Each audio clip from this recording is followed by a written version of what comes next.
Gold and silver are trusted by millions as the ultimate protection for wealth. Yet a quiet truth sits behind this belief that very few people understand. Almost everyone buying gold and silver today will lose it, not because the price will crash, not because the metals will become worthless, but because they do not understand the game being played around them. This video is not about market predictions or shiny charts. This is about rules that most people never read and systems that most people never question.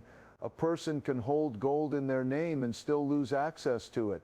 A person can buy silver for safety and still end up with nothing but a digital number on a screen. The loss does not come from theft. The loss comes from structure.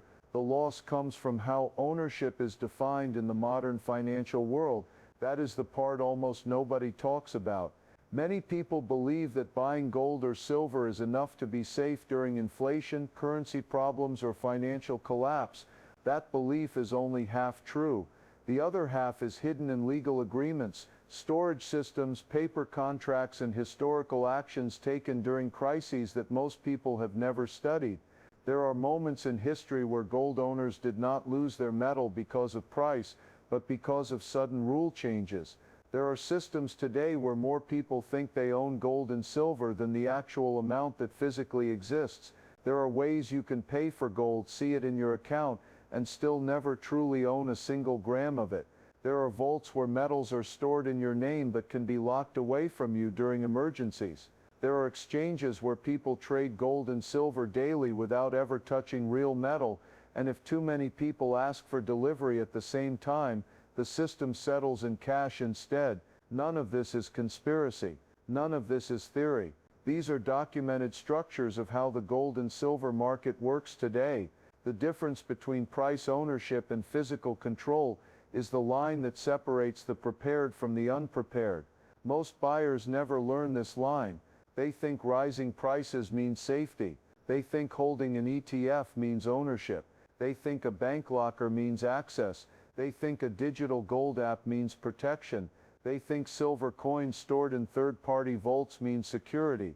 In reality, these layers add distance between the person and the metal they believe they own. And in normal times this distance does not matter, but in abnormal times that distance becomes everything.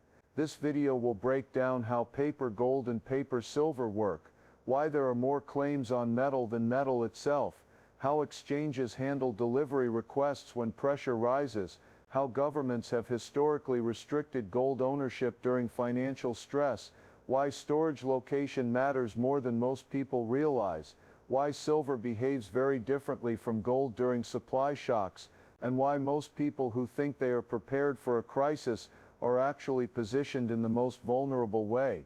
You will learn the difference between owning metal for profit and owning metal for protection. You will learn why the system allows millions to believe they are safe while only a small fraction truly are. You will see how legal ownership, physical possession, and practical access are three completely different things. By the end of this video you will understand why 99.9% of gold and silver buyers are unknowingly setting themselves up to lose their protection at the exact moment they need it most. This knowledge is rarely discussed because it sits outside the simple advice of buy gold and hold silver. It requires looking at uncomfortable details about institutions, contracts, and crisis behavior. It requires understanding that the metal is not the only factor. The structure around the metal is what decides the outcome. Stay with this video until the end because each part connects to the next like pieces of a puzzle, and skipping ahead will make the picture incomplete. The final section will tie everything together and show the exact reason why most people, despite good intentions, will fail to protect their wealth with gold and silver. If you care about real financial safety, if you want to understand the system instead of just following popular advice, this explanation will change the way you look at precious metals forever. Welcome to our channel, where we break down complex financial realities into simple truths, and if you value this kind of deep practical knowledge, make sure to subscribe and join us for more insights like this. Write a section on this too. The common belief about gold and silver 025-120. People believe gold and silver protect from inflation. They are real money. They are safe in crisis. Explain this belief is partly true. Transition, but what most people don't know is owning metal is not the same as controlling metal. Trade paper, gold and paper, silver trap, anno 2030, introduce ETFs, paper contracts, digital gold, bank storage programs. Explain simply. Many people don't own real metal. They own a promise key line. In a real crisis, promises break, metal matters. 4. If everyone asks for their gold 233.30, explain fractional reserve in metals market, more claims than actual gold silver. What happens if many people demand delivery? Exchanges settle in cash. People left with money, not metal. Make sure your text flow naturally without conclusion or summary. Repeat this until conclusion, full long para, without any link, and make longest section ... use asterisk in section. Okay, make it 5,000 words. Gold and silver have carried a powerful reputation for thousands of years. Long before banks, before stock markets, before paper money, these metals were used as a store of value across civilizations. That history is why people still believe in them today. Many see gold and silver as shields against inflation. When currencies lose value, metals tend to hold purchasing power over time. That belief is not wrong. When money is printed endlessly, gold and silver do not multiply, their supply grows slowly. That scarcity gives them strength. People also believe gold and silver are real money. Unlike paper currency, they are not backed by promises or confidence alone. They exist physically. They cannot be created by keystrokes. That idea is also true. Gold and silver are monetary metals by nature. They have been trusted across borders and cultures for centuries. Another common belief is that gold and silver are safe during crises. When markets crash, banks fail, or currencies weaken, people expect metals to protect them. History shows many examples where gold preserved wealth while paper assets collapsed. So the belief itself is not foolish. It is rooted in real experience. But the belief is incomplete. It assumes that owning gold or silver automatically means safety. It assumes that buying exposure to metals is the same as holding protection. That is where the misunderstanding begins. Protection does not come from price alone. Protection comes from control. A person can buy gold and still depend entirely on the same system they are trying to protect themselves from. A person can believe they own real money while holding nothing more than a claim. The difference is subtle but critical. Owning metal is not the same as controlling metal. Control means access when it matters most. Control means no middle layer, deciding when and how you can use it. Most people never think about this distinction, because in calm times the system works smoothly. Statements update. Accounts show balances. Prices move. Everything feels solid. The illusion of ownership feels real. That illusion is reinforced by convenience and trust. Modern systems make it easy to buy gold exposure with a few clicks. Exchange-traded funds promise low fees and liquidity. Paper contracts allow traders to gain price exposure without storage. Digital gold platforms offer instant buying and selling without handling physical metal. Bank storage programs promise safety and professional custody. All of these options are presented as modern, efficient ways to own gold and silver, but what they really offer is distance. Distance between the buyer and the metal itself. In many of these systems, the buyer never touches the metal. They never choose the bar. They never verify the serial number. They never control where it is stored. They never control when it can be accessed. What they own is a promise that someone else will deliver value under certain conditions. That promise works only as long as the system is stable. ETFs are a clear example. They track the price of gold or silver. They trade like stocks. They feel liquid and safe. But ETF shareholders do not own specific bars. They own shares in a structure that holds metal on behalf of large institutions. Delivery is restricted. Redemption rules favor authorized participants, not regular investors. In normal markets, this does not matter. The price tracks closely. The illusion feels complete, but in stress the rules show their true shape. Paper contracts go even further. Futures and derivatives allow massive exposure to gold and silver without any physical metal changing hands. These markets are built on leverage. 1 ounce of physical metal can support dozens or even hundreds of paper claims. This is known as fractional reserve behavior. It exists not only in banking but also in the metals market. The system assumes that most people will never ask for delivery. They will roll contracts. They will settle financially. As long as this assumption holds, the system functions. Digital gold platforms promise ownership without inconvenience. They advertise ease and security, but behind the interface the metal is pooled. Ownership is often fractional. Access is conditional. Redemption limits exist. Fees apply. In extreme conditions, withdrawals can be delayed or restricted. Bank storage programs add another layer. They feel solid because banks are trusted institutions, but banks operate under regulations that change during crises. Access to safety deposit boxes can be restricted. Vaults can be closed temporarily. Emergency rules can override individual claims. None of these risks appear during normal times. That is why they are ignored. The key issue across all these structures is the same. Many people believe they own gold or silver, but what they truly own is a claim on gold or silver. A claim depends on someone else's ability and willingness to honor it. A claim lives inside a system.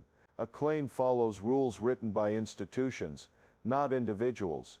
In a real crisis, promises break. Metal matters. This is not a dramatic slogan. It is a structural truth. When stress hits a system, priorities shift. Liquidity is preserved. Stability is protected. Individual claims become secondary. This becomes clear when considering what would happen if everyone asked for their gold at the same time. The metals market is not designed for universal delivery. There is far more paper gold and paper silver than physical metal available. This imbalance is not accidental. It is the foundation of liquidity. It allows large volumes of trading without moving metal constantly, but it also creates vulnerability. If confidence breaks and too many people demand physical delivery, the system cannot fulfill those requests. The math does not work. Exchanges know this. That is why delivery clauses exist. That is why force majeure language is written into contracts. That is why cash settlement options are built into the rules. If delivery pressure rises, exchanges can settle contracts in cash instead of metal. From a legal standpoint, this satisfies the obligation. From a protection standpoint, it fails completely. The buyer receives money at the exact moment money is losing trust. They wanted metal. They get currency. This is not a hypothetical scenario. It has happened before in different forms. During periods of extreme stress, physical premiums rise while paper prices lag. Metal disappears from retail markets. Delivery times extend. Limits are imposed. The price on a screen no longer reflects the reality on the ground.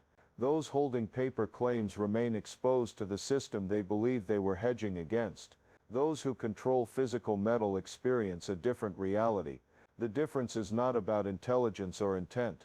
Most people act rationally within the options presented to them. They choose convenience.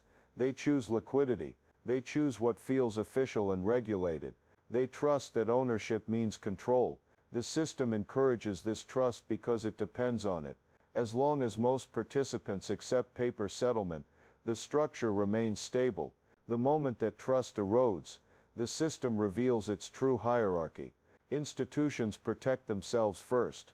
Rules adjust. Access changes. The promise of metal turns into a promise of cash. And cash is exactly what people were trying to escape by buying gold and silver in the first place. Write a section on this: 5 government rules most people ignore. 330, 430. History examples: confiscation, restrictions, reporting. Explain. In crisis, governments change rules fast. Limits on selling, buying, transporting. Key idea: you may own gold, but you may not be allowed to use it freely. 6. The storage mistake. 430, 520. Bank lockers. Vault services. Third-party storage. Explain access risk during panic or shutdowns. 7. The silver illusion. 520, 610. Silver demand versus supply.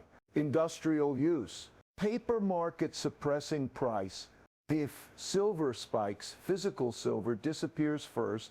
Make sure your texts flow naturally without conclusion or summary. Repeat this until conclusion. Deju white simple long para without any link and make longest section ... use asterisk in section. Okay, make it 5,000 words. Rules change fastest when fear spreads through a country. This is a pattern seen many times in history, yet very few metal buyers study it. People focus on charts, prices, and predictions, but they rarely look at what governments have done when money systems came under stress. There were periods when private gold ownership was restricted, when citizens were ordered to report their holdings, when selling gold freely was limited, and when transporting precious metals across borders required special permission. These actions did not happen because gold failed. They happened because gold was too powerful during monetary stress. When currencies weaken and trust fades, governments move quickly to control anything that can compete with official money. Laws can change in days. Emergency powers can be activated overnight. What is legal today can become restricted tomorrow under the name of stability and national interest. People assume ownership guarantees freedom of use. That assumption is dangerous. A person may legally own gold and silver, yet still face restrictions on selling it, moving it, or converting it into goods. When panic rises, reporting requirements can appear, transaction limits can be introduced, taxes can be raised suddenly on metal sales, cross-border movement can be blocked, even local transport can be questioned under emergency rules. These measures are not announced years in advance. They arrive during moments of urgency when citizens are least prepared to react. The key idea is simple but uncomfortable. You may own gold, but you may not be allowed to use it freely when you need it most. This is not about theft. This is about control through regulation. Governments do not need to seize metal to neutralize its power. They only need to limit how and where it can be used. That is enough to reduce its practical value in a crisis. Many people assume such actions belong to the distant past, but financial systems today are even more regulated, monitored, and digitized than before. Reporting is easier, tracking is simpler, enforcement is faster. During calm periods, these tools remain invisible. During crisis, they become active. At the same time, many buyers make another mistake without realizing it. They store their gold and silver in places that feel safe but depend entirely on institutional access. Bank lockers are a common choice. They seem secure, professional, and reliable, but banks operate under government regulations and emergency directives. If banks close temporarily during financial panic, locker access stops with it. If withdrawal limits are placed on bank services, locker visits can be restricted. If a city faces unrest or lockdown, reaching the bank may not even be possible. The metal sits behind a door that the owner cannot open when urgency rises. Vault services and private storage facilities appear more specialized, but they introduce similar risks. These facilities are often located in central areas, require identification, follow strict access hours, and operate under legal frameworks that can change under emergency orders. Third-party storage adds another layer between the owner and the metal. The owner depends on the facility's ability to operate normally. If transportation routes are disrupted, if staff cannot reach the vault, if authorities impose temporary control, access becomes uncertain. In normal times, this seems unlikely. In abnormal times, this becomes the exact scenario metals were meant to protect against. The mistake is not using storage. The mistake is assuming storage guarantees access. Safety and access are not the same thing. A bar of gold can be perfectly safe in a vault and completely useless to its owner at the same time. The same is true for silver, and silver carries another illusion that many people do not recognize. Silver is often seen as affordable gold. People believe it offers similar protection at a lower price. They see its long history as money and assume it will behave like gold during crisis. But silver has a very different role in the modern world. A large portion of silver demand comes from industry, electronics, solar panels, medical equipment, and many manufacturing processes rely on silver. This creates constant demand that is unrelated to investment. At the same time, silver is heavily traded in paper markets where large volumes change hands without physical movement. This creates a price that is influenced more by contracts than by physical supply. The result is a strange situation where silver appears abundant on paper, but is often tight in physical form. When investor demand suddenly rises, physical silver disappears from retail markets quickly. Premiums rise sharply, delivery times extend, small bars and coins become difficult to find. This has happened during previous periods of stress when silver prices moved rapidly. The paper market continues trading, but physical supply dries up. Those who thought they could easily buy silver during a crisis find empty shelves. Those who already stored silver in third-party vaults face the same access questions discussed earlier. Silver spikes faster than gold in panic because of its smaller market and industrial importance, but that spike also exposes the gap between paper availability and physical reality. Many people watch the price and believe opportunity still exists, while the actual metal becomes harder to obtain by the hour. The illusion of silver lies in thinking price charts reflect physical accessibility. They do not. They reflect trading activity and contracts. When real demand surges, the physical market disconnects from the paper market. This is when the difference between owning silver on a screen and holding silver in hand becomes visible. Governments watching such movements can also react quickly. Restrictions on bulk purchases, reporting requirements for large transactions, and limits on movement can appear under the justification of preventing hoarding or stabilizing markets. Combined with storage dependency and regulatory control, the silver buyer who thought they were prepared may discover that preparation exists only in theory. The metal may exist, but access, usability, and freedom to transact with it become uncertain under pressure. Write a section on this 8. Why 99.9% will lose 610, 710? Summarize the real reasons. They don't fit, hold it physically. They trust institutions. They don't instead understand delivery risk. They don't set plan for access. They think price going up equals safety. They own gold for price, not for protection.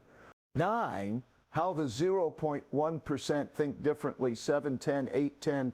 Without giving financial advice, explain mindset. Direct ownership. Access matters. Privacy matters. Understanding systemic risk. Make sure your texts flow naturally without conclusion or summary. Repeat this until conclusion. Bold, red, simple, long, para without any link. And make longest section ... to use asterisk in section. Okay, make it 5,000 words.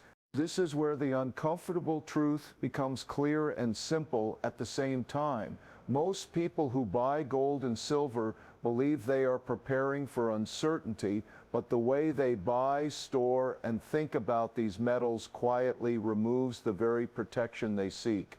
The loss does not happen because gold fails. The loss happens because the structure around their ownership fails them. They do not hold the metal physically. They hold statements, certificates, app balances, fund shares, and storage receipts. These feel solid during normal days, so the difference feels unimportant.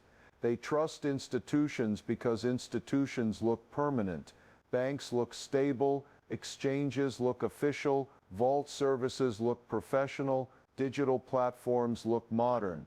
This trust creates comfort. Comfort reduces questions. Questions are what reveal the gap between ownership and control. They do not understand delivery risk because they never expect to ask for delivery. They see gold and silver as investments, not as tools for extreme situations. They plan for price movement, not for access under stress. They watch charts, not contracts. They think rising price equals rising safety, but price is only a number. Protection is a condition. Those are two very different things. When people say they own gold, they often mean they are exposed to gold's price. When they say they own silver, they often mean they can trade silver digitally. That is ownership for profit. That is not ownership for protection. They own gold for price, not for protection. This single misunderstanding explains why almost everyone is positioned in a way that fails during the exact scenario they are trying to prepare for. If a crisis never comes, this difference remains invisible. If a crisis does come, this difference becomes everything. The moment pressure rises, people realize they are standing in a line with millions of others who believe they own the same metal. They discover that access is limited, that delivery is delayed, that rules apply, that identification is required, that reporting is triggered, that withdrawals are controlled, that promises are settled in currency instead of metal. None of this feels like theft. It feels like procedure. It feels legal. It feels structured, and that is why it is effective. The system does not need to take gold from people. It only needs to make gold difficult to reach and difficult to use. The average buyer never plans for this because they believe the act of buying is enough. They believe the metal itself carries the protection automatically. They never ask where it is, who controls it, what rules govern it, and what happens if many others want it at the same time. They never plan for the moment when everyone else becomes afraid too. That is when institutions protect themselves first. That is when delivery becomes optional. That is when access becomes regulated. That is when the difference between paper comfort and physical control becomes visible. This is why 99.9% will lose. Not because they are careless, but because they follow common advice without understanding uncommon conditions. They think like investors. They do not think like people preparing for systemic stress. The small fraction who think differently do not start with price. They start with questions about control. They care less about daily market movement and more about where the metal is and how it can be accessed without permission from multiple layers. They understand that ownership without access is only a story written on paper. They think about privacy, because privacy reduces exposure to sudden rule changes and reporting systems that activate during panic. They understand that systemic risk is not about charts crashing, but about systems freezing, rules changing, and processes slowing down. They know that in such moments speed and simplicity matter more than perfect storage or convenience. They recognize that the goal of gold and silver is not to trade frequently, but to exist as a silent form of independence from the financial network. Their mindset is not driven by excitement over price spikes. It is driven by calm planning for unlikely but severe situations. They separate investment thinking from protection thinking. They see gold and silver not as assets inside the system but as tools outside the system. This difference in thinking changes every decision that follows. They do not assume institutions will fail, but they prepare for the possibility that institutions may prioritize themselves before individuals. They do not assume access will be denied, but they plan as if access could become complicated. They do not assume rules will change, but they remember that rules have changed many times before when money systems were under pressure. This mindset does not require fear, it requires clarity. It requires understanding that gold and silver only serve their true purpose when the owner does not depend on the same structure they are trying to protect themselves from. While most people watch prices and feel safe when charts rise, this small group watches structures and asks whether control remains in their hands. That is the quiet difference between owning metal for price and holding metal for protection. Write a conclusion on this 10, strong conclusion plus CTA 810, 850. Powerful close. Gold and silver do protect wealth, but only if you understand the rules of the game. Most people will learn this too late. CTA, ask viewers what form of gold, silver they hold. Ask them to subscribe for deeper breakdowns, make end attracting, and ask viewer to subscribe the channel and also like it and share it. Gold and silver do protect wealth, but only if you understand the rules of the game. The metal itself is not the problem. The system around the metal is where most people make their biggest mistake. They believe buying is enough. They believe price is protection. They believe ownership on paper is the same as control in reality, and that is why most people will learn this too late, only when access becomes difficult, when rules change, and when promises turn into cash instead of metal. By then, the difference between holding gold and controlling gold becomes painfully clear. This video was not meant to create fear. It was meant to create awareness, because once you understand how the system works, you can think differently from the crowd. You can ask better questions. You can avoid the silent traps that catch almost everyone. Now I want to hear from you. What form of gold or silver do you currently hold? Physical, digital, ETF, vault storage, or something else? Share it in the comments. If this breakdown helped you see precious metals in a new way, make sure to subscribe to the channel for deeper, simple explanations like this. Like this video, and share it with someone who believes buying gold alone is enough. Knowledge is the real protection.